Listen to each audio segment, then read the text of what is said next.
Hey, I'm Phil. Hi, I'm Kate. So today we are going to talk about problems we see commonly with people who play netball. So netball's super popular in Mackay and everywhere. So so we see heaps of netball players.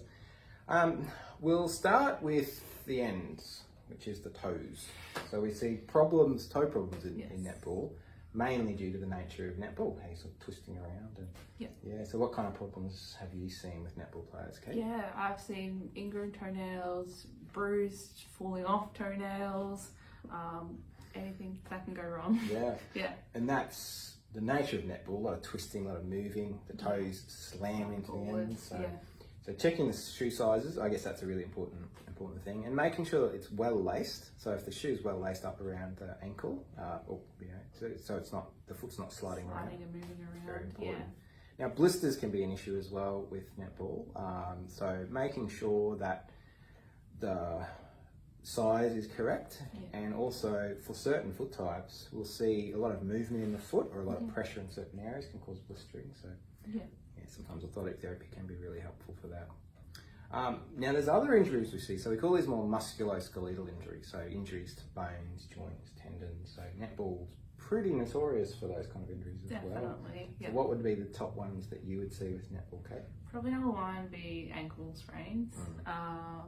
But Achilles pain, pain at the front of the foot on the ball of the foot, again from that pivot movement as well. Arch pain, everything. There's a lot of sports where you get a lot of overlap. But netball, the nature of netball, that sudden stopping on a surface and the foot just rolls, and so we get a lot of those ligament injuries. Definitely. One of the most common sports to do an injury in the knee, called an ACL rupture, is netball as well. And one of the risks with one of the things that predispose you to that is poor foot and leg posture. So particularly with flat feet, it can cause an internal lift that basically causes the legs to rotate in and puts a lot of strain on the knee. Now we have a part in that. We often work with physios as well to sort of help with that stability. Now shoes are important in netball. There's certain brands that are kind of famous for making some really nice netball shoes. So do you want to talk about some of them, Kate? Yeah, absolutely. So Asics is probably your most well-known brand for netball shoes. They've been around for years, definitely, and they provide some really good support for that sport-specific shoe that's needed. Mizuno, more recently, they've brought in a netball shoe that are very, very similar to the Asics as well. And I believe Nike have also brought some new netball shoes recently too. Really? So I didn't know that. That's great. There's a huge difference between a shoe for lateral movements like netball, so you're moving side to side, very different from a shoe where you're running in a straight line. So you'll often find the shoes you wear for a run aren't really suitable for netball.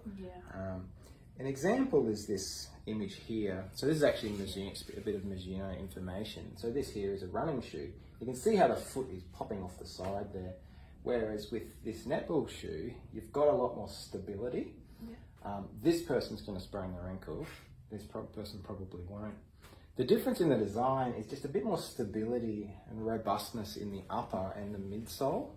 So it's less likely to twist, and the sole, the upper is more likely to sort of hold the foot, and grip it better. So so they're all things to consider.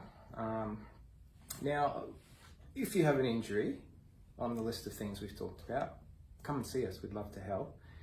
If you're wanting to think about prevention of injuries, we also can help as well. Now, that's relating to if you're prone to ankle sprains, or if you've had an injury to the knee or ingrown toenails or something like that. That's something we can also help with too. So, but that would be probably the best advice: is good footwear. Make sure they're well fitted and really stable, and you probably prevent a lot of these troubles. Well, I think that's enough. Okay, what do you reckon? Yeah. Hope it's been helpful. See you next time. Bye. Bye.